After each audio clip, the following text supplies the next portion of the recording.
안녕하세요. 슈머TV입니다. 여러분들 안전하고 편안한 추석 연휴 보내세요.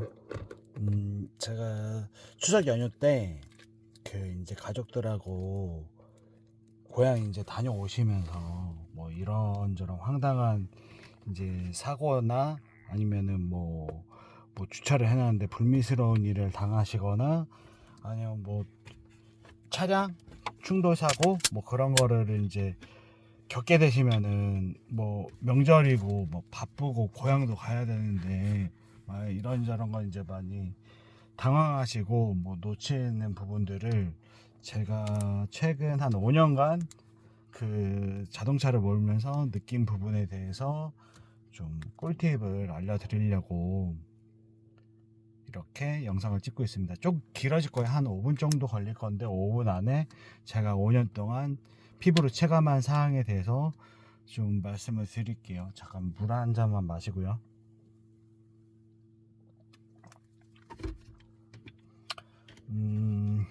자, 뭐부터 설명을 드려야 되나. 지금 추석 연휴 때 고향 다녀오시는 분들 고속도로에 지금 계시면 지금 비가 내리잖아요. 고속도로나 자동차 전용도로의 1차선은 추월차로잖아요. 근데 이게 법적으로 추월차선이 그 상실이 되는 시기가 있거든요. 한 두세 가지 뭐 정도가 있는데 그거에 대해서 좀 인지를 하실 필요가 있어서 방어운전, 안전운전 차원에서 좀 공유를 드립니다. 통상 그 고속도로가 110 제한속도가 또는 뭐 100km 또는 뭐 자유로 같은 경우에는 90 그 정도로 이제 그 제한속도라는 게 이제 있잖아요. 그리고 그 도로교통법상으로 설명을 드리면 만약에 추월을 시도하려고 할 때 도로교통법상은 약 시속 20km 이상 앞차보다 더 빠른 상태에서 이제 추월을 하라고. 그러면은 이제 고속도로가 뭐 시속 100km 제한속도다 그러면은 추월을 하실 때는 상식선에서 생각을 해볼 때는 120km에서 추월을 시도를 하셔야 됩니다. 그게 안전한 추월 방법이고요. 그리고 추월은 항상 왼쪽으로 하도록 돼 있어요. 중앙선을 침범하라는 얘기가 아니고. 그래서 1차선이 이제 추월차로인데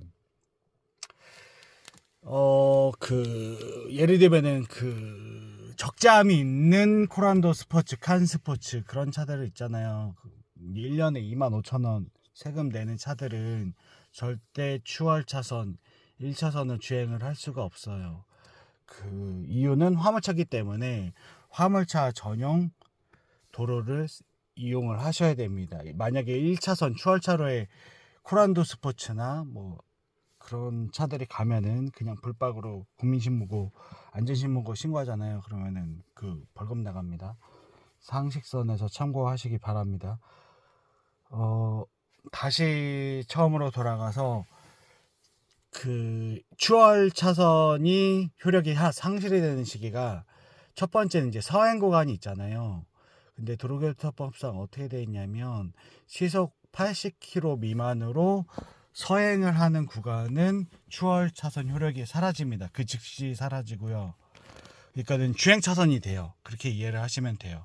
고속도로의 전 차선이 주행 차선이 됩니다. 그렇게 이해를 해주시면 되고요. 그 다음에 두 번째 이제 추월 차선 효력 상실될 시기는 악기 상실, 안개, 빗길, 눈길, 빙판길 뭐 그런 악기 상실 때는 그 제한 속도가 뭐 고속도로 기준에 100km였는데 그게 30% 감속을 하도록 되어 있거든요. 도로교통법상. 그러면은 보세요. 시속 100km가 제한 속도인데 고속도로인데 시속 70km로 제한 속도가 주는 거예요. 그러니까 그 악기상시 그 구간 막 안개가 낀 구간 그 구간은 제한 속도가 70으로 떨어지기 때문에 80km 미만 서행할 때는 추월 차선의 효력이 사라진다 그랬잖아요. 그래서 추월 차선이 없어져요. 안개 끼는 구간, 빗길 구간, 뭐 빙판길, 눈길 구간에 뭐 추월하겠다고 추월 차선 그 효력이 사라졌기 때문에 뭐 빵빵거리시거나 그러시면 안 됩니다. 상식선에서 좀 같이 공유를 해드렸고요. 제가 이제 이 차가 2017년에 신차로 출고를 받아서 열심히 이제 차계부 쓰면서 관리를 하고 있는데요. 그 상식선에서 제가 좀 체감한 거를 좀 공유를 드릴게요. 자, 추석 연휴 때 그 이제 초행길이야. 뭐 친지분들 한다고 고향에 이제 이렇게 가시면은 뭐 야외 주차든 지하 주차든 아니면 식당에 가서 가족들하고 식사를 할 때 뭐부터 하셔야 되냐? CCTV 위치부터 확인을 하셔야 돼요. 나 여기 초행길인데 CCTV가 어디 있는지 뭐 사진을 찍어 두시거나, 그리고 내 차가 360도로 이상이 없다는 뭐 동영상이나 그런 거를 찍으세요.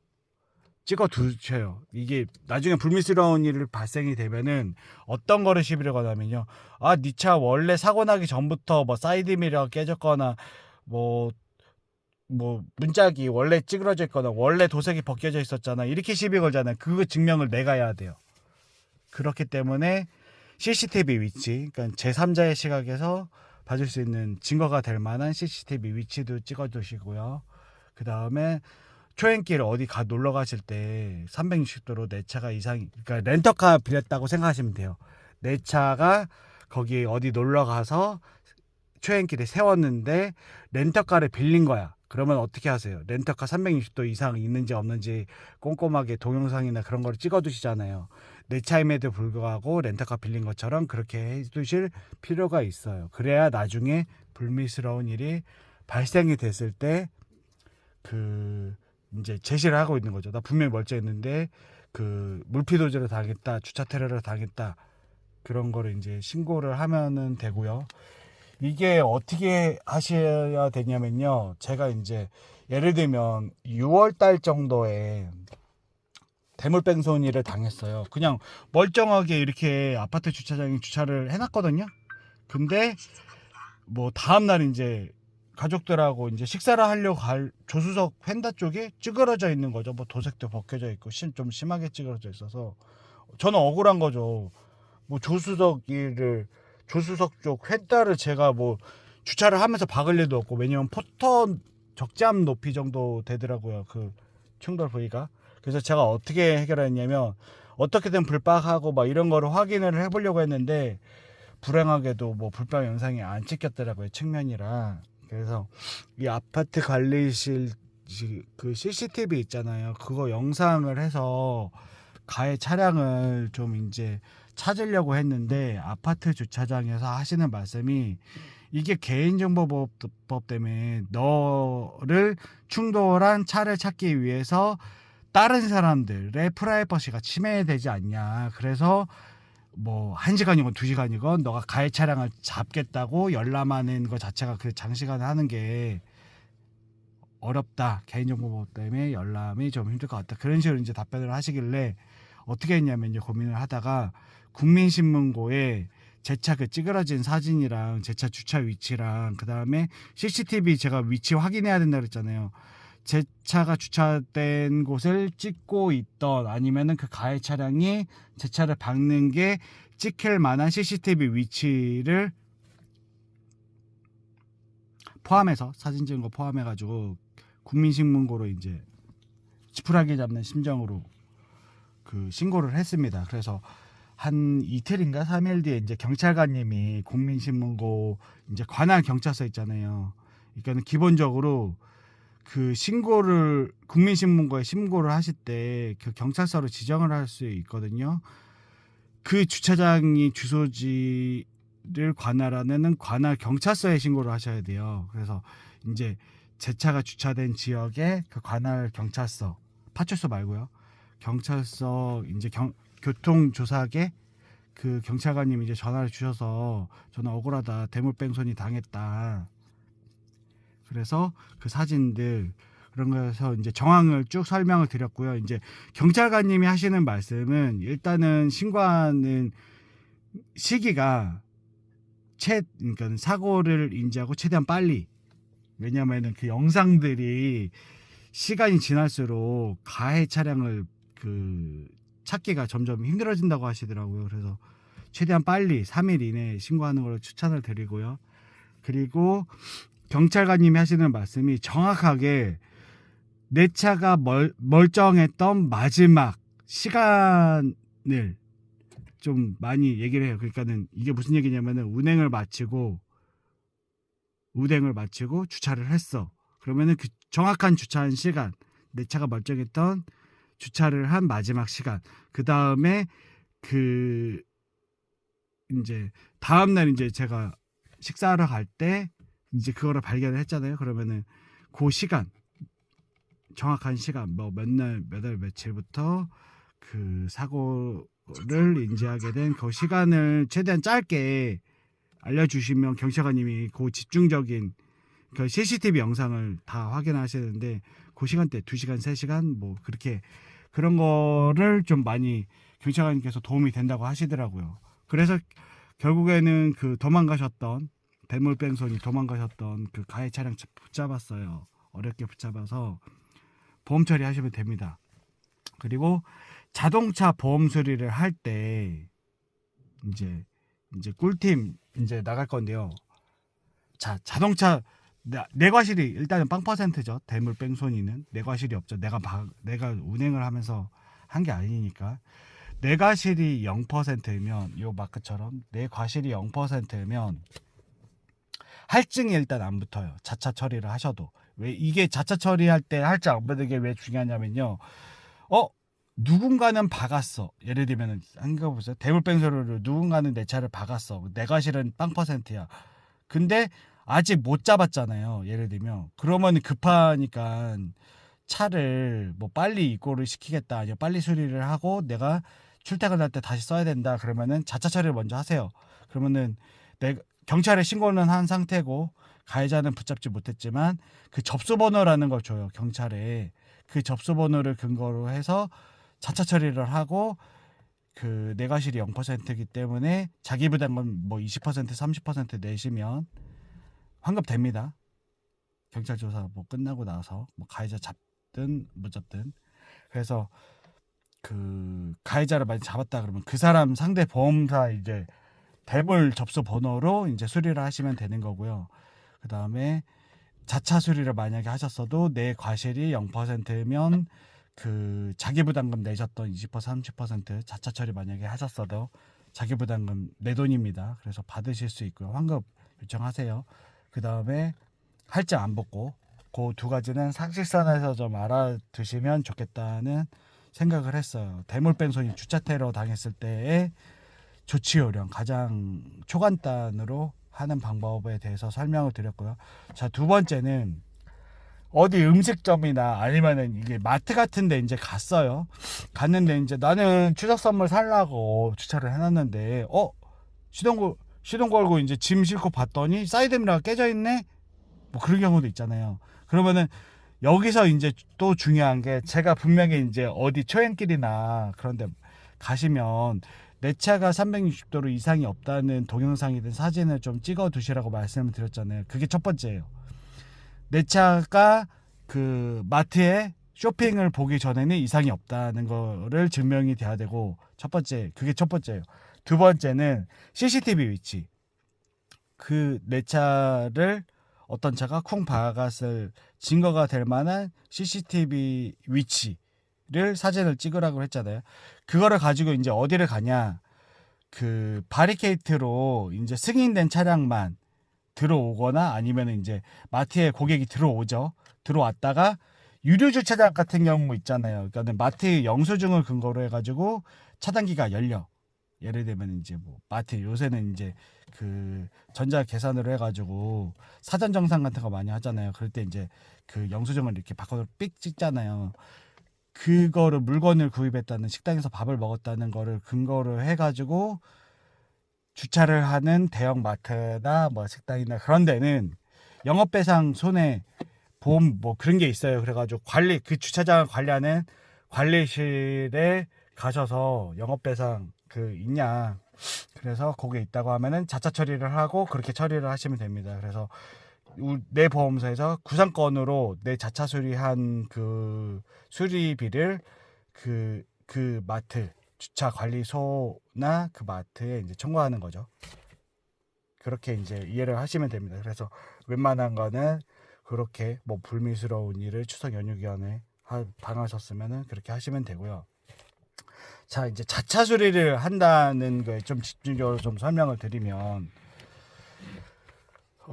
자, 보면은 이제 이런 식으로 뭐 보증서가 있어요. 그러니까는 보증서가 여러 가지가 있으실 거예요. 근데 이제 신차 출고하고 나서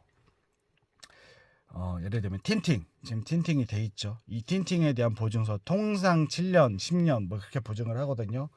그 틴팅 보증서. 왜냐면은 사고가 발생이 돼서 뭐 자차 수리든 상대방 보험사 수리든 유리가 깨지잖아요. 그러면은 이 유리 자체는 그 수리가 돼요. 보험사에서 이제 해주는데 이 틴팅 보증서가 없잖아요.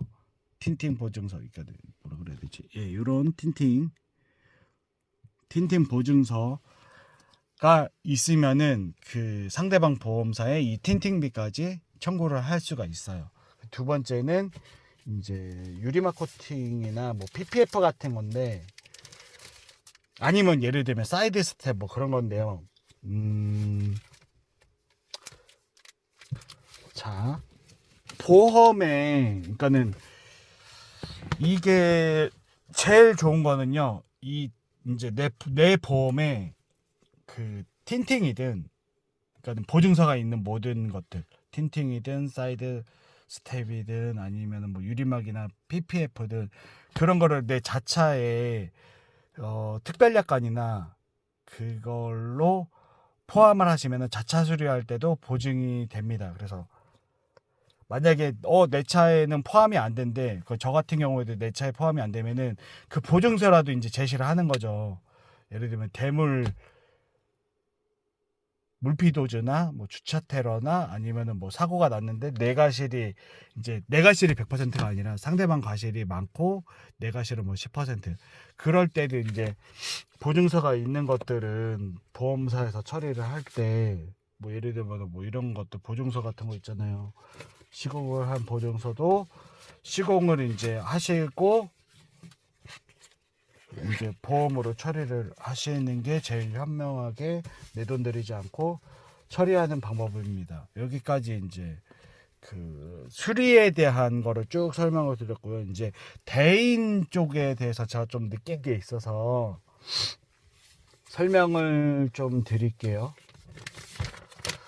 그 이제 교통사고를 뭐 내가 가해자가 될 수도 있고 피해자가 될 수도 있고 뭐 여러 가지 경우가 있죠. 근데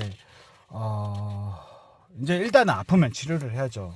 그래서 이거는 사람이 항상 다치면 보험사에서 이제 내보험이든 자상이 그럴 때는 제일 좋아요.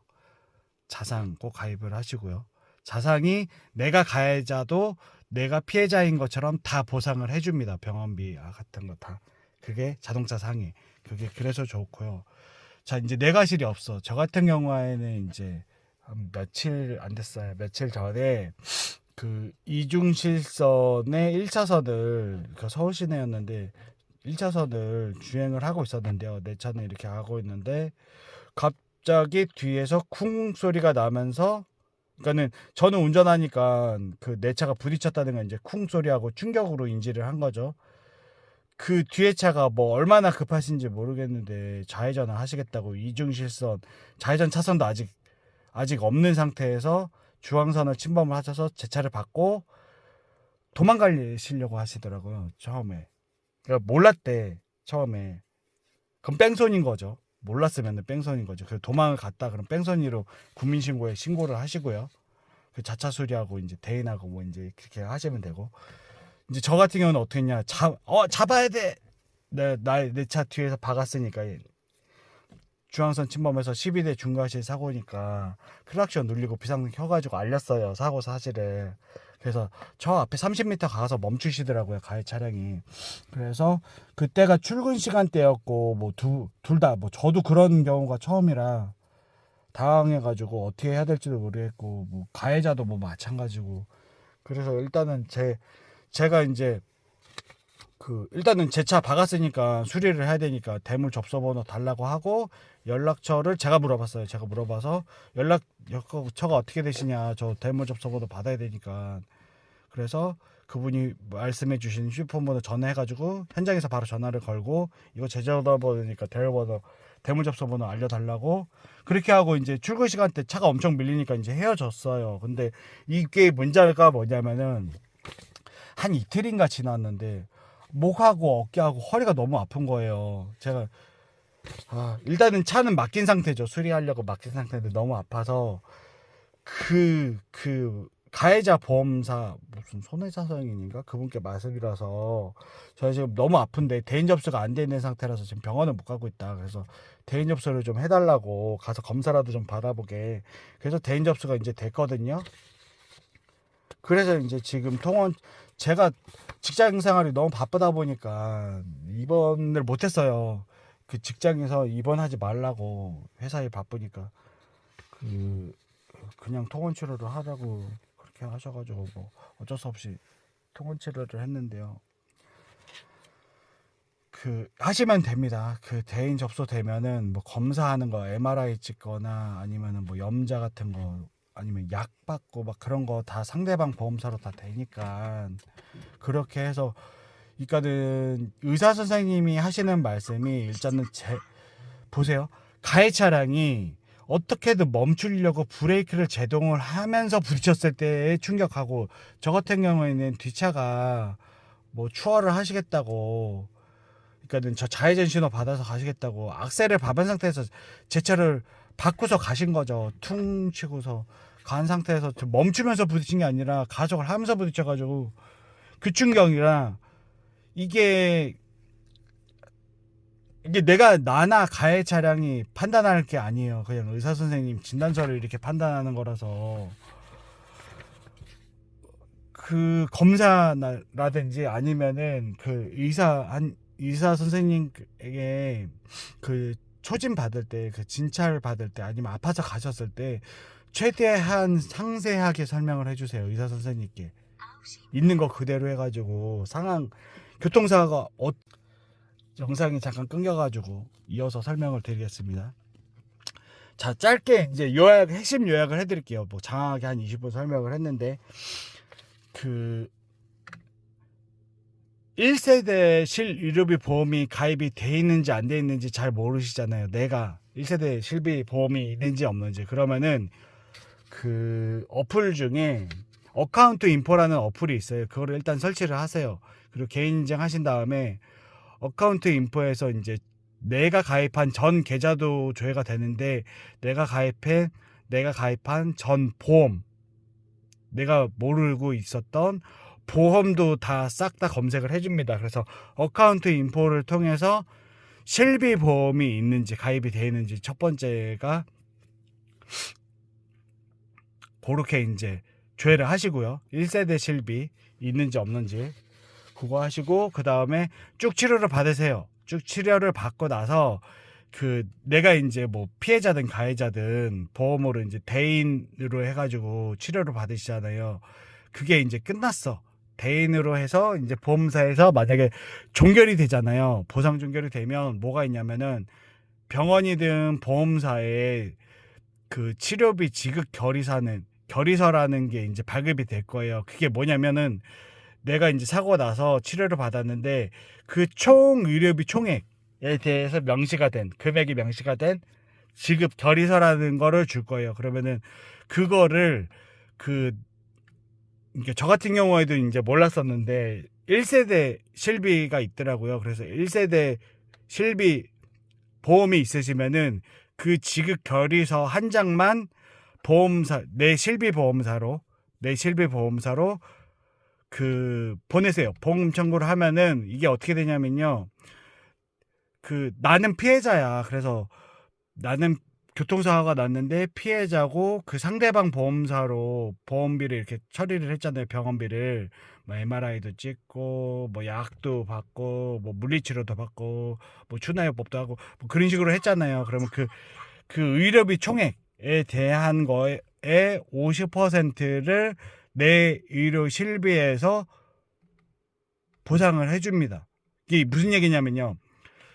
그 자동차 보험으로 내가 피해자인데 의료비가 뭐 검사비, MRI 다 포함해가지고 한 500만 원이 들어갔어. 그러면 500만 원 지급결의서를 발급을 해줘요. 나중에 보험사에서, 상대방 보험사나 아니면 병원에서 지급결의서 달라고 하면 줍니다. 그러면 그거를 가지고 내 실비에 청구하면은 500만 원의 50%인 250만 원을 나한테 보상을 해줍니다. 그거를 설명드리려고 이렇게 열심히 설명을 드린 거고요. 그렇게 해가지고 추석 연휴 때 가족들하고 오붓한 뭐 편안하고 따뜻한 추석 명절이 되셔야 되는데 뭐 불미스러운 일을 당하셔가지고 요거 당황스러워가지고 어떻게 해야 될지 모를 때 발망 동동 구르실 때 제 영상이 작은 도움이 되셨으면 좋겠습니다. 이상으로 슈머TV 대한민국 딸바보였습니다. 편안하고 안전한 추석 연휴 되세요. 빠이빠이.